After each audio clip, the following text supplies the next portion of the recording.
68배 한 노인이 있습니다. 고관절 수술을 받고 15일 동안 병원에 입원해 있었죠. 수술을 마치고 퇴원하던 날, 그녀는 작은 짐 가방을 든 채 설레는 마음으로 집으로 향했습니다. 그런데 집 문 앞에서 며느리가 무심하게 던진 한마디에 무너지고 맙니다. 어제 저희 부모님이 이사 오셨어요. 그러니 어머니는 이제 여기서 못 사세요. 그 한마디에 평생을 일궈온 집은 남의 것이 되어버렸습니다. 15일 전 수술대로 향하며 보험 청구용 서류인 줄 알고 서명했던 그 종이더미. 15일 후 그녀는 집도 퇴직금도 잃고 평생 살던 집에서 쫓겨나게 되었습니다. 이것이 우연일까요? 아니면 치밀한 계획이었을까요? 그 서류 속에는 대체 무엇이 숨겨져 있었을까요? 친손으로 키운 아들이 침묵을 선택했을 때 그녀는 누구를 의지할 수 있었을까요? 그리고 남편이 남긴 마지막 열쇠에는 어떤 비밀이 숨겨져 있었을까요? 배신당한 모성 절벽 끝에 선 어머니가 선택한 방역의 이야기. 오늘 그 가슴 아프면서도 경종을 울리는 이야기를 들려드리려 합니다. 오늘로 고관절 치환 수술을 받은 지 딱 15일째 되는 날입니다. 블라인드 틈새로 비쳐든 햇살이 하얀 시트 위에 날카로운 선을 긋고 있습니다. 공기 중에는 소독약 특유의 차갑고 톡 쏘는 냄새가 감돕니다. 병실 안은 고요합니다. 오직 벽에 걸린 시계에 초침만이 지치지도 않는지 똑딱똑딱 소리를 내며 흐를 뿐입니다. 지난 15일 동안 그 소리는 제 유일한 동료였습니다. 간호사가 들어와 혈압을 재더니 웃으며 말합니다. 김 선생님, 회복이 정말 빠르시네요. 내일 회진 후에 퇴원하셔도 될 것 같아요. 감사하다고 답을 했지만 제 시선은 자꾸만 침대 옆 탁자 위에 놓인 조용한 휴대폰으로 향합니다. 화면은 꺼진 채 침묵하고 있습니다.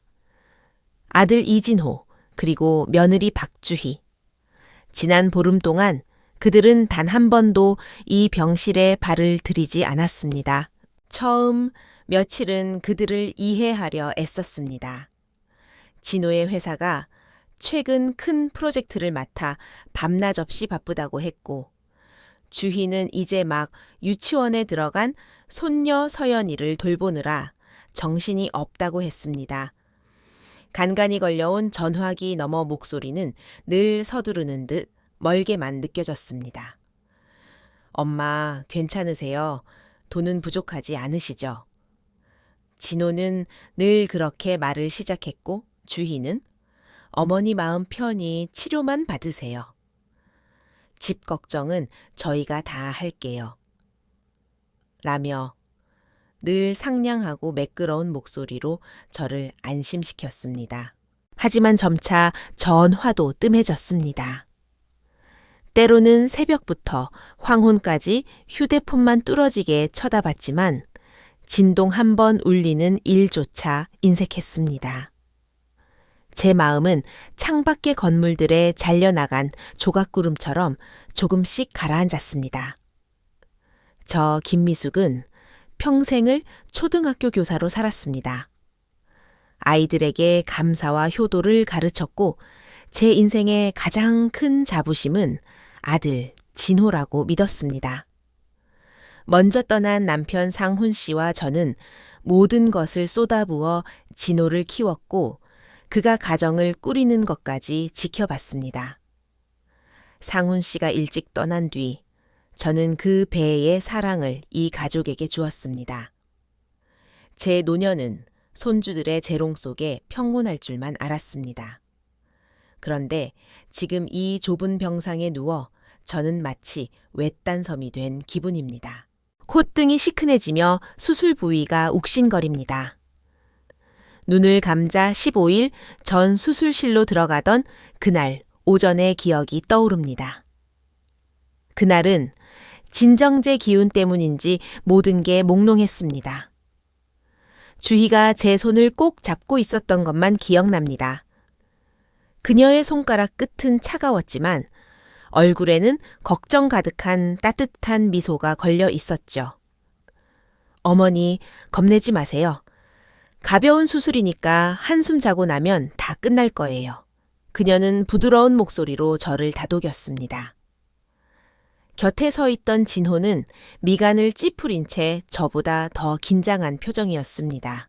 이송 요원이 저를 밀고 들어가려던 찰나 주희가 갑자기 가방에서 두툼한 서류 뭉치와 펜 한 자루를 꺼내 제 손에 쥐어주었습니다.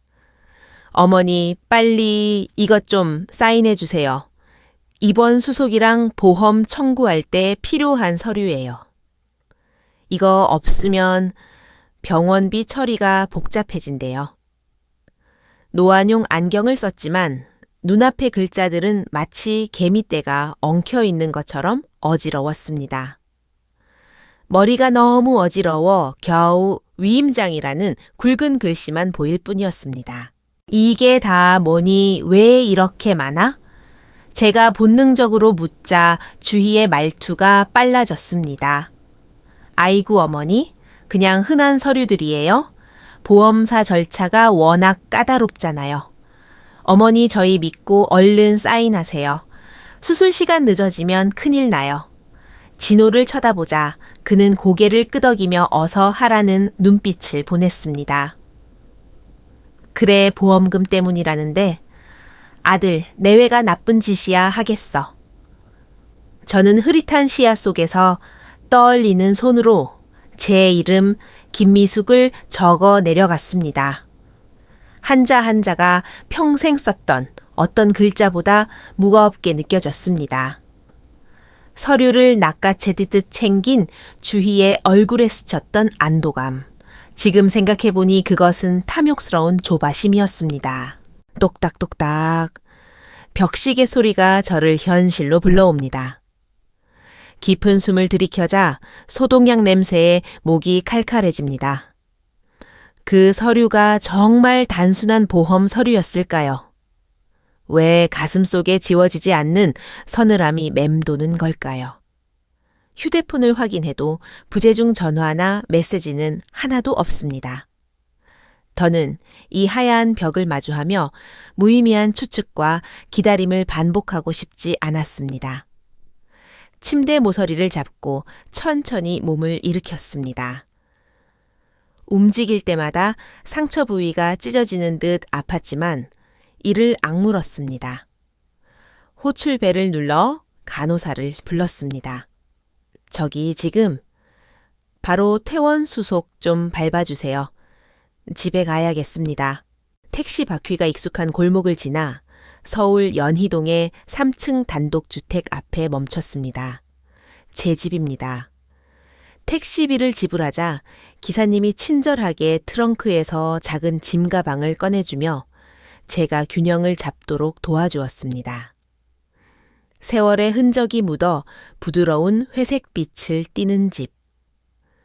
담장을 타고 올라가는 담쟁이 덩굴은 남편 상훈 씨가 직접 심은 것인데 어느덧 울창한 초록빛을 뽐내고 있습니다. 조각된 철제 대문 2층 테라스. 벽돌 하나하나에 제 반평생의 기억과 감정이 스며들어 있습니다. 익숙한 땅을 밟는 순간 15일간 허공에 떠있던 불안함이 비로소 가라앉는 듯 했습니다. 다리를 절뚝이며 대문 앞으로 다가가 주머니에서 열쇠를 꺼내려는데 문이 끼익 소리를 내며 안에서 열렸습니다. 문 뒤에 서 있는 사람은 제 아들 진호였습니다. 진호야. 반가운 마음에 얼굴 가득 미소가 번졌고 마음속 먹구름이 단숨에 걷혔습니다. 엄마 오늘 퇴원하는 거 어떻게 알았어? 연락도 안 했는데 하지만 제 말은 끝까지 이어지지 못했습니다. 진호의 얼굴에는 오랜만에 어머니를 보는 기쁨이라곤 전혀 없었기 때문입니다.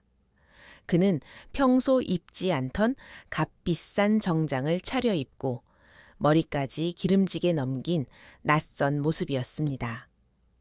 무엇보다 그의 눈빛, 제가 한 번도 본 적 없는 소외감과 회피가 가득했습니다. 그는 저를 부축하지도 가방을 받아주지도 않았습니다. 그저 문지기처럼 문 앞을 떡하니 가로막고 서 있을 뿐이었습니다. 엄마 왜 혼자 오셨어요? 미리 전화를 하시지 않고. 그의 어조는 무미건조했고 걱정하는 기색이라곤 없었습니다. 놀래켜 주려고 그랬지. 제 미소는 그대로 굳어버렸고 방금 솟아올랐던 온기는 순식간에 식었습니다. 주희랑 서연이는 진호는 대답 대신 제 너머로 시선을 돌리며 침만 꿀꺽 삼켰습니다. 그때 실크 잠옷 차림의 여자가 그 뒤에서 걸어 나와 문틀에 비스듬히 몸을 기댔습니다. 며느리 박주희였습니다. 정교하게 화장을 하고 손톱에는 화려한 네일 아트까지 한 그녀는 저를 위아래로 훑어보았습니다. 마치 유행 지난 헌 옷이라도 보는 듯한 그 눈빛에 차가운 비웃음이 서려 있었습니다. 어머니 오셨어요. 그녀의 목소리는 여전히 상냥했지만 가시 돋친 얼음물 같았습니다. 몸은 좀 어떠세요? 퇴원했다. 저는 당황해서 사실만 반복했습니다. 집안 공기가 너무나 기괴했습니다. 진호의 침묵과 주희의 냉소는 저를 숨 막히게 하는 보이지 않는 그물 같았습니다. 안으로 들어가려 한 발자국을 내디뎠습니다. 일단 좀 들어가자. 서 있는 게 힘들구나. 그러자 진호가 본능적으로 다시 저를 가로막았습니다. 주희가 남편의 어깨를 가볍게 눌렀습니다. 마치 충성스럽지만 불안해하는 개를 달래는 듯한 몸짓이었습니다. 그녀가 저를 향해 더 깊은 미소를 지으며 독이 든 칼날 같은 말을 내뱉었습니다. 어머니 정말 죄송해서 어쩌죠? 저희 친정 부모님이 어제 지방에서 올라오셨거든요. 먼 길 오시느라 힘드셔서 일단 여기 들어와 사시기로 했어요.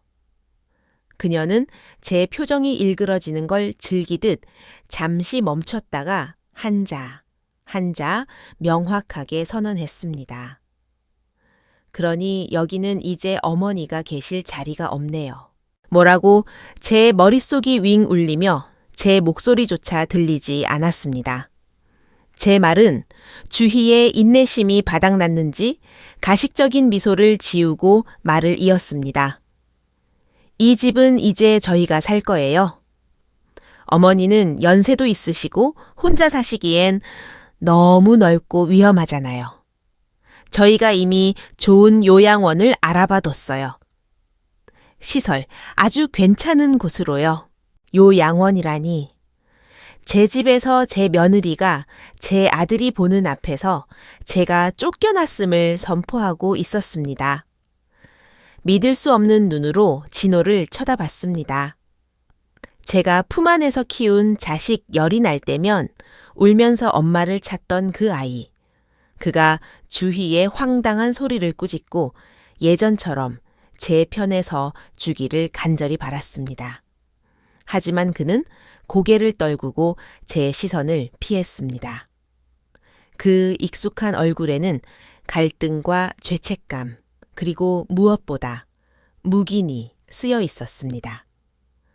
그 순간 제 마음속 무언가가 처참하게 무너져 내렸습니다. 저는 더는 그들을 보지 않았습니다. 시선을 돌려 집 안을 들여다보았습니다. 거실벽 저와 상훈 씨의 결혼 사진이 걸려 있어야 할 자리에는 낯선 산수화가 걸려 있었습니다. 상훈 씨가 아끼던 자줏빛 원목 소파는 사라지고 세련된 흰색 가죽 소파가 놓여 있었습니다. 낯선 중년 남자가 아마 주희의 아버지겠죠. 다리를 꼬고 앉아 입구의 소동은 안중에도 없다는 듯 TV를 보고 있었습니다. 이곳은 더는 제 집이 아니었습니다. 제가 병실에 누워있던 보름 동안 그들은 집을 차지했을 뿐만 아니라 제가 이곳에 존재했다는 모든 흔적을 지워버렸습니다. 피가 머리끝에서 발끝까지 차갑게 식었습니다. 심장이 보이지 않는 손에 꽉 쥐인 듯 숨을 쉴 수가 없었습니다. 말 다툼할 기운도 울부짖을 의욕도 없었습니다. 진호의 그 방관하는 모습에서 이미 모든 게 끝났음을 알았기 때문입니다.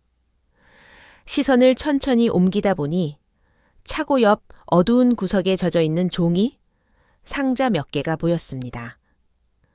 물기에 불어터져 옆구리가 터진 상자 사이로 잡동사니들이 삐져나와 있었습니다. 저는 자석에 끌리듯 그곳으로 향했습니다. 걸을 때마다 수술 부위가 바늘로 찌르는 듯 아팠지만 느껴지지 않았습니다. 마음 깊은 곳에서 터져나온 더 날카로운 고통이 온몸을 휘감았습니다. 저는 주저앉아 떨리는 손으로 맨 위 상자 덮개를 열었습니다. 퀴퀴한 곰팡이 냄새가 확 끼쳤습니다. 그 안에는 저와 상훈 씨의 결혼 사진이 들어 있었습니다. 하얀 면사포를 쓰고 수줍게 웃던 저와 밤하늘의 별보다 더 빛나는 눈을 가졌던 정장 차림의 남편. 액자 유리는 흉측한 흉터처럼 깨져서 우리가 꼭 잡고 있던 손 위를 지나고 있었습니다. 저는 액자를 들어 소매로 먼지와 물기를 닦아냈습니다. 손끝에 닿는 촉감이 너무나 차가웠습니다. 두 번째 상자는 진호가 어릴 때부터 받은 상장과 앨범들이 가득했습니다. 모범생 상장, 웅변대회 우승 전교 1등, 빛바랜 종이 한 장 한 장이 제 생애 최고의 자부심이었습니다. 앨범 속에는 아장아장 걷다 넘어진 모습, 초등학교 때 앞니 빠진 채 바보처럼 웃던 모습, 학사모를 쓰고 의기양양하게 대학을 졸업하던 모습이 담겨 있었습니다. 세 번째 상자는 남편이 살아생전 아끼던 물건들이 담겨 있었습니다.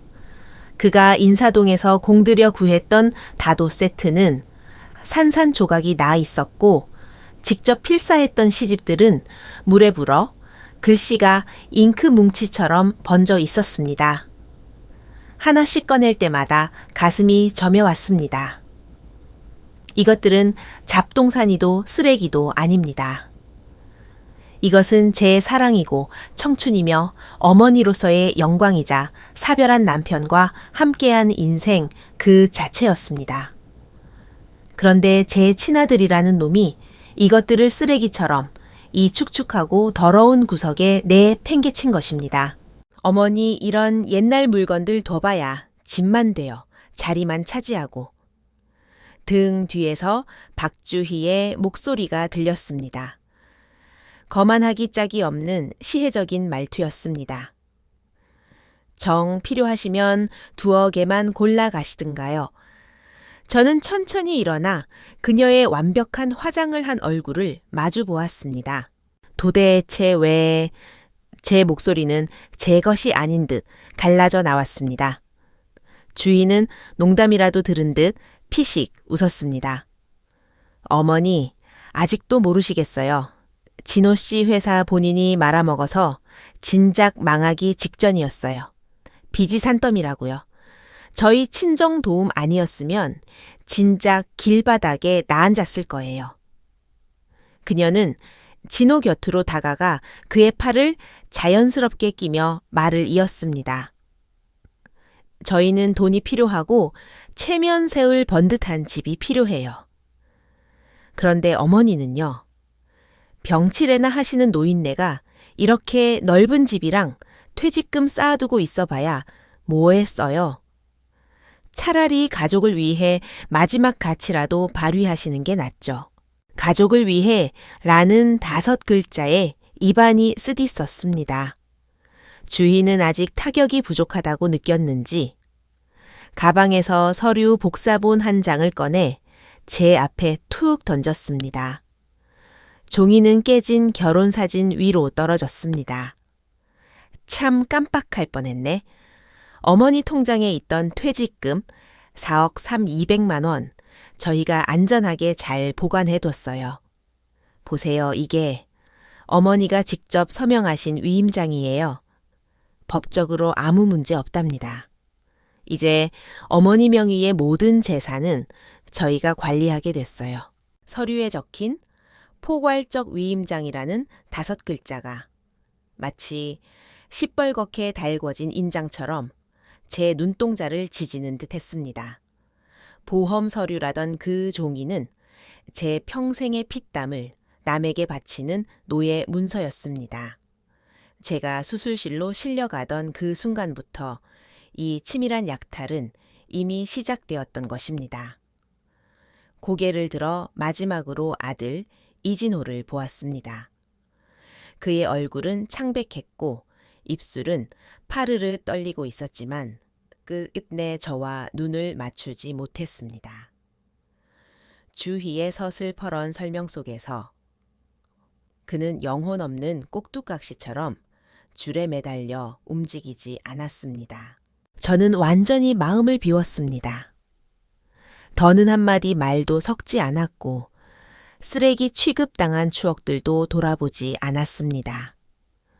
몸을 돌려 한 걸음씩 상처 입은 몸과 부서진 마음을 이끌고 평생 살 줄 알았던 그 집에서 걸어 나왔습니다. 골목 끝에서 택시를 잡아탔습니다. 기사님, 아무 호텔이나 가까운 숙박업소로 가주세요. 제 목소리는 이상하리만큼 차분했습니다. 차가 출발하고 백미러를 통해 멀어지는 집을 보았습니다. 주희와 진호의 모습은 이내 점이 되어 사라졌습니다. 울지 않았습니다. 눈물은 슬퍼할 가치가 있는 사람을 위해 남겨두는 법이니까요. 그들은 그럴 자격이 없습니다. 이 순간부터 제 세상에 아들과 며느리는 없습니다. 오직 반드시 이겨야만 하는 전쟁이 있을 뿐입니다. 택시는 연희동 근처의 오래된 모텔 앞에 저를 내려주었습니다. 숙박비를 지불하고 열쇠를 받아 3층 방으로 향했습니다. 엘리베이터도 없는 낡은 계단을 한 칸씩 오를 때마다 수술 부위가 비명을 지르는 듯 했습니다. 방은 좁고 퀴퀴한 냄새가 났습니다. 싱글 침대 하나, 낡은 책상, 구형, TV가 전부였습니다. 저는 짐가방을 구석에 던져두고 창가에 섰습니다. 창밖에는 다른 건물의 얼룩진 뒷벽만이 보였습니다. 이곳이 제 전쟁의 시작점이었습니다. 수술을 갓 마친 돈 한 푼 없는 68배 노인이 법적 서류를 거머쥔 굶주린 늑대들을 상대로 어떻게 싸울 수 있을까요? 절망이 얼음물처럼 사방에서 밀려와 제 코와 입을 막는 것 같았습니다. 벽을 등지고 주저앉으려던 찰나 손끝에 차갑고 단단한 무언가가 닿았습니다. 목에 걸고 있던 낡은 열쇠였습니다. 오래된 금고 열쇠, 구리로 된 그 열쇠에는 상훈이라는 글자가 작게 새겨져 있었습니다. 상훈 씨, 남편의 이름을 나지막이 부르자 그제야 눈물이 터져 나왔습니다. 열쇠를 손바닥에 꽉 쥐었습니다. 차가운 금속이 살을 파고드는 통증이 오히려 강심제처럼 제 정신을 맑게 깨웠습니다. 남편 상훈 씨가 임종 직전 가쁜 숨을 몰아쉬며 이 열쇠를 제 손에 쥐어주던 장면이 떠올랐습니다. 미숙 씨, 나 가고 나면 당신 혼자 살아야 해. 진호 그 녀석 마음은 나쁘지 않은데 우유부단해서 주변 사람 영향을 너무 많이 받아. 특히 주희 그 여자 조심해. 절대 만만하게 보면 안 돼. 그때는 남편이 너무 예민하다고만 생각했습니다. 하지만 오늘에서야 깨달았습니다. 평생 정직하게 살았던 제 남편은 이미 모든 걸 꿰뚫어 보고 아둔한 아내를 위해 마지막 비책을 남겨두었던 것입니다. 저는 급히 짐 가방을 열어 옷가지 사이에 숨겨둔 낡은 갈색 가죽 가방을 꺼냈습니다. 목에 열쇠를 풀어 먼지 쌓인 구멍에 넣고 돌렸습니다. 딸깍 소리와 함께 가방이 열렸습니다. 예상했던 통장이나 땅 문서, 황금은 없었습니다. 가방 안에는 3가지만 들어 있었습니다. 미숙 씨에게라고 적힌 두툼한 편지, 한 통 우리은행 연희동 지점 대여금고 열쇠, 그리고 짙은 파란색 표지의 일기장이었습니다. 남편의 묵직한 필체가 담긴 편지를 읽기 시작했습니다. 미스 숙 씨, 당신이 이 편지를 보고 있다면 아마 스스로 해결하기 힘든 큰 난관에 부딪혔을 때겠지. 놀라지 마오. 내가 당신 곁에 없어도 당신이 갈 길은 이미 닦아두었으니까. 편지는 길었습니다. 상훈 씨는 주희네 가족에 대한 관찰과 의구심을 꼼꼼히 적어두었습니다. 주희의 아버지 박만식이 운영하는 만식 토건이 연희동 일대의 노후 주택들을 부정한 방법으로 헐값에 매입하고 있다는 정황, 그리고 우리 집의 집문서 원본과 중요 서류들은 진호 내외에게 맡기지 않고 은행 금고에 보관해 두었다는 사실까지요. 편지 끝에는 이렇게 적혀 있었습니다. 기억해 집은 사랑을 나누는 곳이지만 늑대를 마주할 땐 발톱을 드러내야 한다는 걸. 당신은 혼자가 아니야. 혜정이를 찾아가 봐. 그 아이가 당신을 도울 거야. 당신은 이상훈의 아내야. 전사처럼 싸워서 우리 것을 되찾아오길 바라오. 편지지에 눈물이 뚝뚝 떨어져 잉크가 번졌습니다. 남편의 따뜻한 품에 안긴 듯 엉엉 울었습니다. 제 무지함을 탓했고 남편에게 미안했습니다. 하지만 깊은 어둠 속에서 마침내 한 줄기 빛을 보았습니다.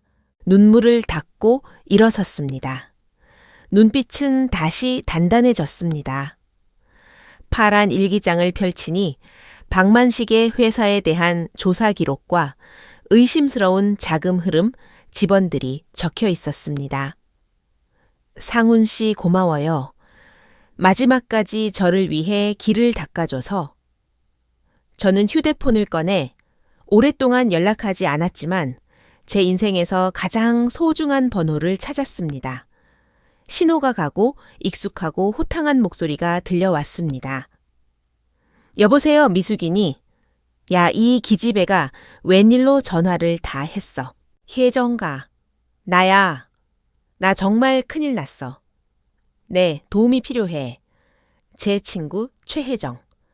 은퇴 전 대형 로펌에서 가장 유능했던 법무실장이자 제 최고의 군사였습니다. 다음 날 아침 혜정이가 모텔로 달려왔습니다.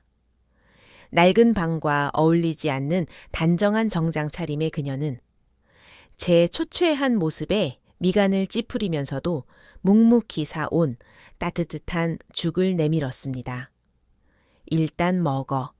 하늘이 무너져도 밥은 먹어야 싸우지. 혜정의 듬직한 목소리에 떨리던 마음이 진정되었습니다. 죽을 먹으며 지난 15일간의 일과 상훈 씨의 편지를 모두 털어놓았습니다. 혜정은 조용히 듣다가 일기장을 꼼꼼히 살핀 뒤 책상을 쾅 쳤습니다. 이 박주희라는 여자 보통이 아니네. 미수가 걱정 마. 이 원통함 내가 다 갚아줄게. 하지만 저는 걱정이 앞섰습니다. 혜정아, 그 위임장 내가 직접 쓴 거잖아. 진호는 내 친아들이고 법정 싸움에서 승산이 있을까. 급하게 생각하지 마. 위임장이 까다롭긴 하지만 무적은 아니야. 네가 사인할 때 의사표시가 자유롭지 못한 상태, 즉 사기를 당했거나 정신이 몽롱한 상태였다는 걸 증명하면 돼. 그리고 그들이 재산을 옮긴 행위가 악의적인 횡령임을 입증하면 상황은 완전히 달라져. 혜정은 곧바로 어딘가로 전화를 걸어 만식 토건의 자금 흐름을 조사하라고 지시했습니다. 그리고 저에게 말했습니다. 미수가 남편분이 남긴 단서가 결정적이야. 이제 우린 두 갈래로 움직인다. 난 박만식 회사를 파헤칠 테니 넌 바로 병원으로 가. 주치의를 찾아가 수술 전후 제 정신 상태에 대한 소견서를 떼어 오라는 것이었습니다. 수술 직후 마취 기운이 가시지 않은 상태에서 법적 효력이 있는 서류에 서명하는 것이 얼마나 불가능한 일인지 입증하는 것이 첫 번째 단추였습니다. 주치의는 제 처지를 딱하게 여겨 상세한 소견서를 작성해 주었습니다. 병원을 다녀오니 혜정에게서도 놀라운 소식이 들려왔습니다. 이것 봐. 혜정이 노트북 화면을 돌려 보여준 자금 흐름되는 빨간 화살표가 선명했습니다. 제 퇴직금 4억 3,200만 원은 제가 사인한 바로 다음 날 전액 만식 토건의 계좌로 투자금 명목으로 입금되어 있었습니다. 명백한 횡령이었습니다. 그뿐만이 아니야. 혜정의 표정은 더 엄중해졌습니다. 연희동 일대 재개발 계획이 다음 달에 발표된대. 박만식은 지금 그 정보를 미리 빼돌려서 헐값의 땅과 노후 주택들을 사들이고 있는 거야. 네 돈은 그 자금난을 메우는 데 쓰인 거고 소름이 끼쳤습니다. 주희와 그 가족은 저를 요양원으로 보내버리고 제 돈을 이용해 재개발 폭리를 취하려 했던 것입니다. 이건 박만식 같은 무식한 인간이 짠 판이 아니야. 100% 내 며느리 박주희 작품이야. 진실이 양파 껍질처럼 벗겨지며 매운 속살을 드러냈습니다. 주희의 그 다정했던 얼굴이 떠올랐습니다. 가족을 위해라던 그 가증스러운 목소리. 며느리라는 여자가 시어머니와 동네 이웃들을 짓밟고 불을 쌓으려 했다는 사실에 온몸이 떨렸습니다. 혜정아 그냥 신고하는 것만으론 부족해. 그들이 쉽게 빠져나가지 못하게 확실한 증거를 잡아야겠어. 제 눈엔 눈물 대신 차가운 결의가 서렸습니다. 어떻게 할 건데 다시 그 집으로 들어갈 거야. 혜정은 펄쩍 뛰며 반대했지만 제 생각은 확고했습니다. 호랑이를 잡으려면 호랑이 굴로 가야지. 혜정아 그들은 지금 내가 포기하고 요양원으로 가길 기다리고 있어. 내가 아주 나약하고 불쌍한 늙은이처럼 연기를 하면 경계심을 풀 거야. 저는 초등학교 교사 시절 아이들의 심리를 파악하던 경험을 살려 시나리오를 짰습니다. 주희처럼 자만심 강한 인간에겐 예상치 못한 방식으로 접근해야 합니다. 혜정은 결국 제 고집을 꺾지 못하고 믿을 만한 흥신소 친구를 통해 두 가지 도구를 준비해 주었습니다. 하나는 연꽃 문양이 새겨진 평범한 옥 펜던트 속에 숨겨진 미세 녹음기였고 다른 하나는 혈압계처럼 생긴 검은색 팔찌형 긴급 호출기였습니다. 빨간 버튼을 3초간 누르면 즉시 혜정에게 GPS 위치와 함께 신호가 가는 장치였습니다. 준비를 마치고 떨리는 손으로 진호에게 전화를 걸었습니다. 목소리를 힘없고 울먹이는 모드로 바꿨습니다. 진호야, 엄마다. 무슨 일이세요? 진호의 목소리는 딱딱했습니다. 진호야, 엄마가 며칠 밖에서 지내보니 너무 힘들구나. 엄마가 졌다. 집도 돈도 다 너희 가져라. 난 이제 다 필요 없다. 전화기 너머로 침묵이 흐르는 동안 저는 더 서럽게 흐느꼈습니다. 그냥 네 아빠가 남긴 낡은 겉옷 하나만 챙겨서 나오고 싶구나. 그 냄새라도 맡아야 살 것 같아. 그것만 가지고 요양원으로 갈 테니 제발 한 번만 집에 들르게 해주렴. 진호는 잠시 망설이다가 오늘 저녁에 오라고 허락했습니다. 주희의 계산대로 제가 완전히 항복했다고 믿은 모양입니다. 약속된 저녁 7시 반 다시 연희동 집 앞에 섰습니다. 문을 연 진호의 눈엔 잠깐 불쌍함이 스쳤지만 이내 무관심으로 덮였습니다. 거실에는 박만식 내외와 주희가 승리자처럼 앉아 있었습니다. 주희는 가식적인 미소를 지으며 저를 방였습니다. 어머니 잘 생각하셨어요. 노후엔 편히 쉬시는 게 최고죠. 박만식은 거만하게 다리를 꼬고 앉아 진작 그럴 것이지 자식들 고생시키지 말고 라며 핀잔을 주었습니다. 저는 위축된 노인 연기를 하며 화장실에 들렀다가 서재로 향했습니다. 그러다 거실의 커다란 화분 잎사귀 사이에 옥 펜던트 녹음기를 슬쩍 풀어 숨겨두었습니다. 서재에서 짐을 챙기는 척하며 거실에서 들려오는 대화에 집중했습니다. 그들은 제가 서재에 있는 줄 알고 방심한 채 자기들만의 추악한 대화를 쏟아냈습니다. 주희야, 그 집 담보로 대출받는 거 어떻게 됐어? 박만식의 목소리였습니다. 거의 다 됐어요, 아빠. 다음 주면 5억 정도 나올 거예요. 그걸로 성남 쪽 부지도 쓸어 담으면 우린 대박 나는 거예요. 진호가 불안한 듯 위조 서류 쓰는 거 위험한 거 아냐? 라고 묻자 박만식은 호통을 쳤습니다. 이 겁쟁이 녀석 내 마누라 아니었으면 넌 벌써 신용불량자야. 가만히 있어. 그러자 주희가 차갑게 덧붙였습니다. 진호 씨, 어머니 같은 분들은 한 번 세게 눌러줘야 말을 잘 듣는 법이에요. 혹시라도 딴소리하면 박만식이 말을 가로챘습니다. 딴소리하면 죽은 지 애비처럼 계단에서 굴러떨어지게 만들면 되지. 그럼 보험금까지 우리 거다. 계단에서 굴러떨어지게 만든다.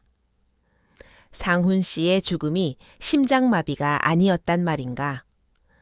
온몸에 피가 거꾸로 솟는 듯 했습니다.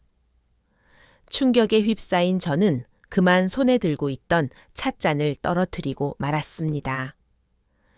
쨍그랑 날카로운 파열음과 함께 거실에 정적이 흘렀습니다. 박만식이 짐승 같은 눈빛으로 저를 쏘아보며 다가왔습니다.